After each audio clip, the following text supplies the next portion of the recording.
Hello everyone, Brian Miller here for StarWarsNewsNet.com, and this is your Newsnet Weekly Roundup for January 6th, 2023.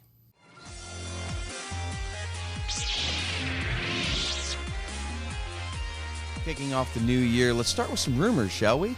According to the website World of Real, the next Star Wars film will begin production as early as April.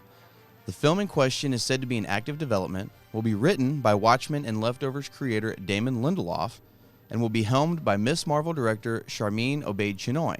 According to some reports, even Dave Filoni made a visit to the writer's room for this project. As of now, information on the film is scarce, if not downright non-existent. But reports are claiming this film will take place after the sequel films and will feature a woman of color as the lead. But this is just a rumor, so take the entire story with a huge grain of salt for now. As of now, Lucasfilm is expected to reveal their upcoming movie slate at Celebration 2023, so fingers crossed that we'll find out then. Another story this week keeps us in the rumor mill, so again, take this one with a huge grain of salt as well. According to Production Weekly, Jon Favreau and Dave Filoni are listed as executive producers on a new project that could go into production soon under the working title Ghost Track 17, and details are basically non-existent at this point. Keep in mind that this publication doesn't have a great track record for being incredibly reliable the last few months. If this does pan out to be true, though, it could be any number of things, including Season 4 of The Mandalorian. So at this point, temper your expectations and wait for any official news that can come out of this rumor. Season 3 of The Mandalorian is right around the corner, and we're beginning to get a few details concerning the series' most recent villain, Moff Gideon. In an interview with TV Line, Giancarlo Esposito confirmed that even though he wasn't in the teaser trailer for this season, Gideon will have a large presence. You're going to get some Moff Gideon. I mean, I always want more Moff Gideon. I've got to be honest with you. But you know you're going to get a good amount of Moff Gideon.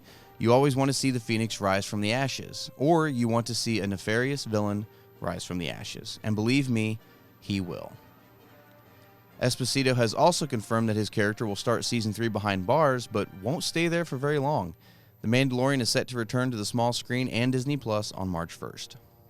On Wednesday, The Bad Batch Season 2 premiered on Disney Plus, but before it did, we were graced with a full set of character posters. Hunter and Omega's posters dropped last week, while the rest released in the final days leading up to the show's return.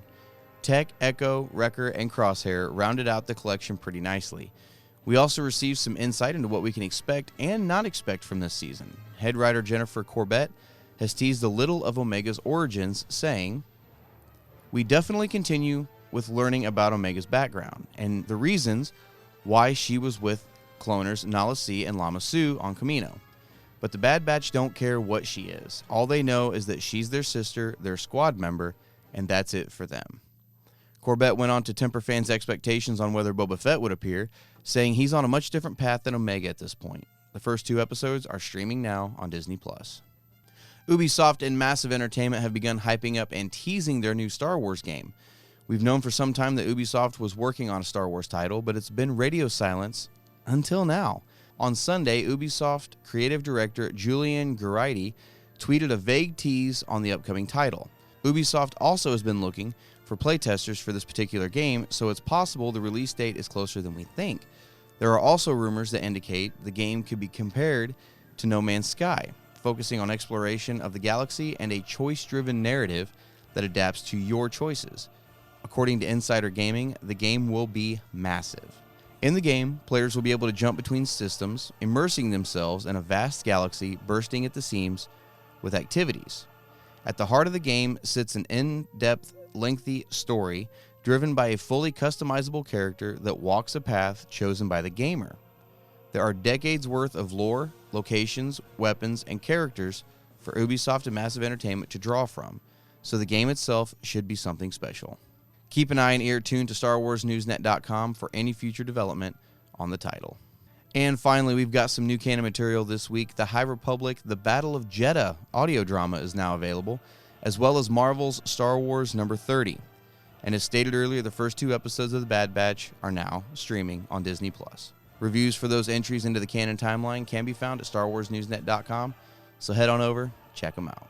And that does it for your Newsnet Weekly Roundup this week. All of these stories and more can be found in greater detail at StarWarsNewsNet.com. If you like this video, hit that thumbs up button, subscribe to our channel, and be sure to follow us on Facebook and Twitter. Those links can be found in the description of this video below. Don't forget to check back regularly as we update stories and for breaking news out of the Star Wars universe. I'm Brian Miller for StarWarsNewsNet.com. May the Force be with you.